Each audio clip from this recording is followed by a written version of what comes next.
ಹುಲ್ಲು ಬನಿ ಗೋಮಾಳಕ್ಕೆ ಕಠಿಣ ಕಾನೂನು ಇದೆ. ಇಷ್ಟೆಲ್ಲ ಇದ್ರೂ ಕೂಡ ಆ ಜಮೀನಲ್ಲೂ ಕೂಡ ವಕ್ಫ್ ಬೋರ್ಡ್ ಹೆಸರುಗಳನ್ನ ಸೇರಿಸಿರುವಂಥದ್ದು. ಇವತ್ತು ಎಲ್ಲೆಲ್ಲಿ ಕಂಡ ಆಸ್ತಿನೆಲ್ಲ ನಂದು ಕಂಡ ಆಸ್ತಿನೆಲ್ಲ ನಂದು ಪಾಣಿ. ಈ ದಾಖಲೆಗಳು ರಾತ್ರೋರಾತ್ರಿ ಚೇಂಜ್ ಆಗ್ತೈತೆ. ಒಂದು ಗಾದೆ ಇದೆ, ಪ್ರತ್ಯಕ್ಷ ಕಂಡರು ಪ್ರಮಾಣಿಸಿ ನೋಡು ಅನ್ನೋದು. ಈಗೇನಾಗಿದೆ, ಪ್ರತ್ಯಕ್ಷ ಕಂಡರು ಒಂದ್ಸರಿ ಪಾಣಿ ತೆಗೆದು ನೋಡ್ಕೊಂಬಿಡೋಣ ಎಲ್ಲಿ ನಮ್ಮ ಹೆಸರು ಚೇಂಜ್ ಆಗಿದೆಯೋ. ಆ ಪರಿಸ್ಥಿತಿ ಇವತ್ತು ಇದೆ. ರೈತಾಪಿ ವರ್ಗ ಇವತ್ತು ಒಂದು ರೀತಿ ಆತಂಕದಲ್ಲಿ ಇರ್ತಕ್ಕಂಥದ್ದು. ಬರಗಾಲ ಆಯಿತು, ಅತಿವೃಷ್ಟಿ ಆಯಿತು, ರೈತರು ಸಾಲ ಕಟ್ಟಕ್ಕೆ ಆಗದೆ ಇರುವಂತ ಪರಿಸ್ಥಿತಿ ಇದೆ. ಒಂಥರ ಬದುಕೆ ಅವ್ರಿಗೆ ಕಷ್ಟ ಆಗ್ತಾ ಇರುವಂತ ಸಂದರ್ಭದಲ್ಲಿ ಈ ವಕ್ಫ್ ಬೋರ್ಡ್ ಒಂದು ಜಮೀನೇ ನಿಂದಲ್ಲ ಅಂತ ಹೇಳಿದ್ರೆ ಅವನ ಗತಿ ಏನಾಗ್ತೈತೆ? ಕಳೆದ 3-4 ವರ್ಷದಿಂದ ರೈತರ ಬೆಳೆಗೆ ನ್ಯಾಯ ಸಿಗ್ತಾ ಇಲ್ಲ. ಈಗ ಭೂಮಿ ಕಳ್ಕೊಳ್ಳೋ ಅಂತ ಪರಿಸ್ಥಿತಿಗೆ ರೈತರು ಬರ್ತಾ ಇದ್ದಾರೆ. ಒಂದು ರೀತಿ ಆಸ್ತಿ, ಪಿತ್ರಾರ್ಜಿತ ಆಸ್ತಿ ಬಂದಿರೋದು ಇಡೀ ಗ್ರಾಮಗಳೇ ಇವತ್ತು ವಕ್ಫ್ ಆಸ್ತಿ ಅಂತ ಆಗಿದೆ. ನಾನು ಮೊನ್ನೆ ಮೈಸೂರು ಜಿಲ್ಲೆಗೆ ಹೋಗಿದ್ದೆ. ಕೃಷ್ಣರಾಜನ ವಿಧಾನಸಭಾ ಕ್ಷೇತ್ರ ಇದೀರ, ಅಲ್ಲಿ ಮುನೇಶ್ವರ ನಗರಕ್ಕೆ ಭೇಟಿ ಮಾಡಿದ್ದೆ. ಭೇಟಿ ಮಾಡಿದಾಗ ಅಲ್ಲಿ ವಾಸ ಮಾಡ್ತಕ್ಕಂಥ ಜನ ಇದ್ದಾರೆ 100ಕ್ಕೆ 100ರಷ್ಟು ಕುರುಬರು. ಸುಮಾರು 110 ಮನೆ ಇದೆ. 110 ಮನೆ ಇದೆ. 100ಕ್ಕೆ 100ರಷ್ಟು ಕುರುಬ ಜನಾಂಗದವ್ರು ವಾಸ ಮಾಡ್ತಾರೆ. ಹಿಂದೆ ಗ್ರಾಮ ಆಗಿತ್ತು, ಈಗ ಅದು ಮೈಸೂರು ನಗರಕ್ಕೆ ಸೇರಿದೆ. ಅವರೆಲ್ಲರಿಗೂ ಹಕ್ಕುಪತ್ರ ಕೊಟ್ಟಿದ್ದಾರೆ. ನಾವಿರ್ಲಿಲ್ಲ ಅವಾಗ, ಹಿಂದೆ ಕಾಂಗ್ರೆಸ್ ಸರ್ಕಾರ ಇದ್ದಿದ್ದು. ಅವರು ಹಕ್ಕುಪತ್ರ ಕೊಟ್ಟಿದ್ದಾರೆ.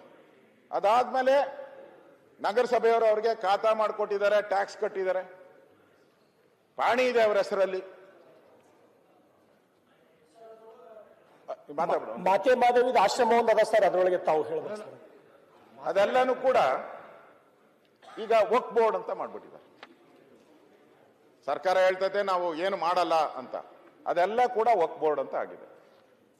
ನಾನು ಭೇಟಿ ಮಾಡಿದಾಗ ಏನಪ್ಪ ನಿಮ್ಮ ಸಮಸ್ಯೆ ಅಂತ ಕೇಳಿದೆ.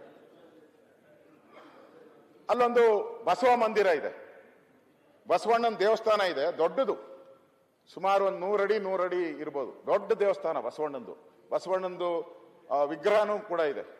ರಾಜಸ್ಥಾನದಿಂದ ತಂದಿರೋ ವಿಗ್ರಹ ಇರ್ಬೋದು, ವೈಟ್ ಇದು. ಅಲ್ಲಿ ಒಬ್ಬರು ಸ್ವಾಮೀಜಿನೂ ಇದ್ದಾರೆ, ಮಠದ ಸ್ವಾಮೀಜಿನೂ ಇದ್ದಾರೆ. ಅಲ್ಲಿ ಅನ್ನದಾಸೋಹ ನಡೀತೈತೆ. ನಮ್ಮ ಸರ್ಕಾರ ಇದ್ದಾಗ ಅವ್ರಿಗೆ 60 ಲಕ್ಷ ರೂಪಾಯಿ ಅನುದಾನನೂ ಕೊಟ್ಟಿದ್ದೀರಿ.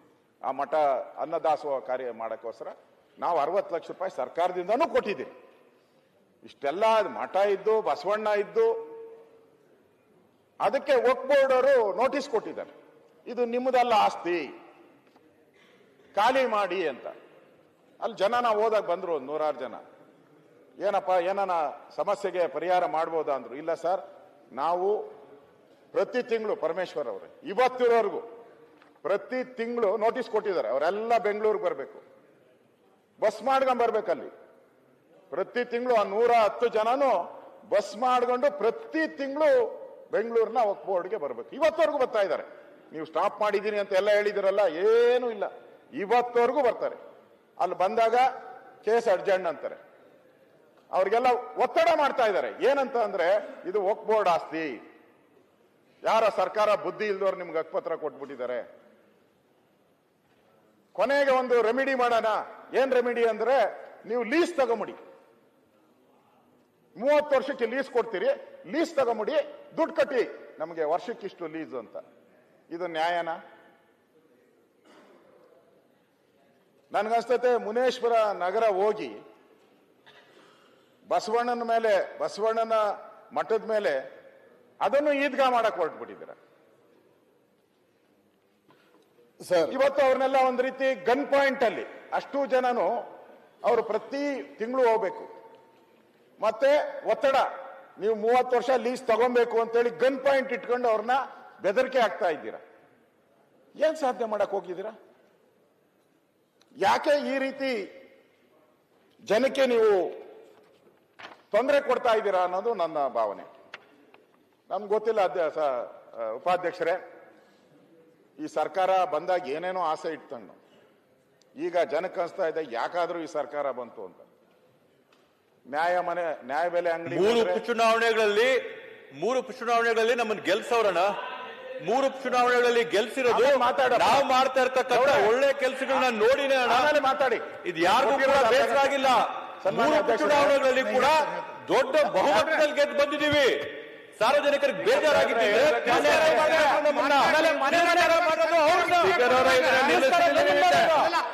ಮೂರು ಉಪಚುನಾವಣೆಗಳಲ್ಲಿ ಕೂಡ ಪ್ರತಿ ಮನೆ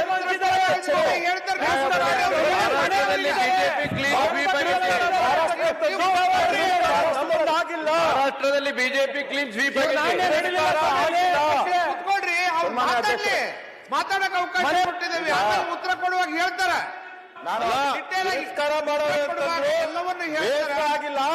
ಪ್ರಜಾಪ್ರಭುತ್ವದಲ್ಲಿ ಮತದಿಂದಾನೇ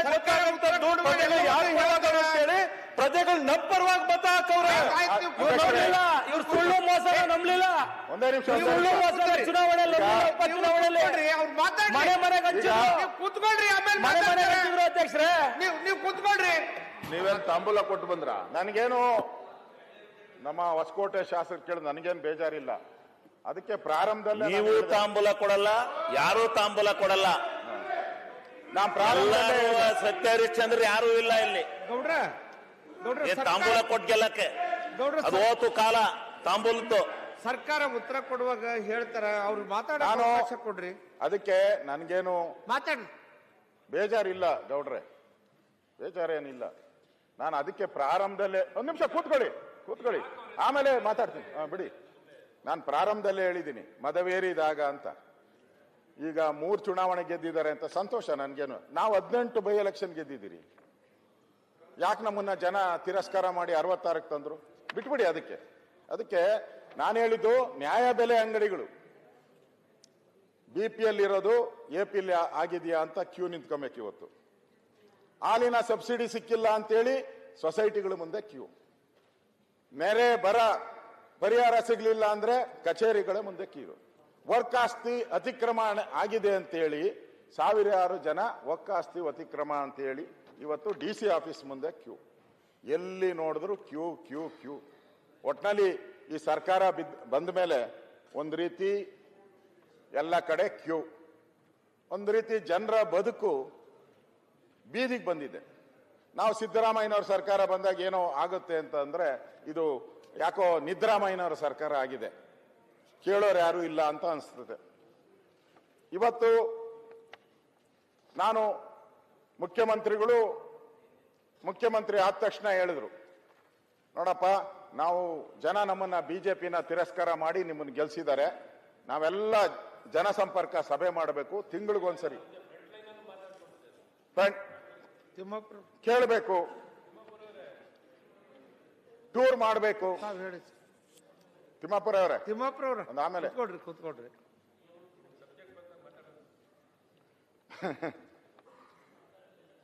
ಟೂರ್ ಮಾಡಬೇಕು, ಜನತಾ ದರ್ಶನ ಮಾಡಿ, ಪ್ರತಿ ತಿಂಗಳು ಜನತಾ ದರ್ಶನ ಮಾಡಬೇಕು, ಜನರ ಸಮಸ್ಯೆ ಬಗೆಹರಿಸಬೇಕು ಅಂತ ಹೇಳಿದ್ರು